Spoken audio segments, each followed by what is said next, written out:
அதிகமாக எல்லாரும் பயன்படுத்துறதில்லை. இன்றைக்கும் ஒரு பொண்ணு பெரியவளாகிட்டா கண்ணாடி வளையல தான் போடுறோம்.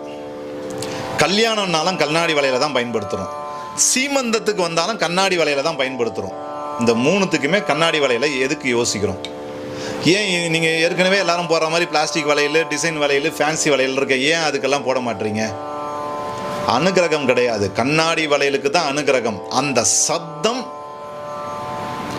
அனுகிரக தேவதையை வர வைக்கும், சுப தேவதைகளை வர வச்சுடும். ஏன்னா கண்ணாடி வளையோட சப்தம் இருக்குல்ல, அந்த சப்தமாகப்பட்டது ஒரு நல்ல ஒரு இசை. அது லட்சுமி கடாட்சத்தை கொடுக்கக்கூடியது, குபேர கடாட்சத்தை கொடுக்கக்கூடியது கண்ணாடி வளையல். ஏன்னா அந்த கண்ணாடியை பற்றி பேசணும்னா இது அதுக்கு சொல்லலாம். கண்ணாடி வளையல் அப்படிங்கிறது ஒரு பார்த்தோம்னா ஒரு 1000 வருஷம், 1500 2000 வருஷத்துக்குள்ளே தானே வந்தது. அப்படின்னா அதுக்கு ஏன் வந்ததுன்றதுக்கு வரலாற்று கதைகள் இருக்குது.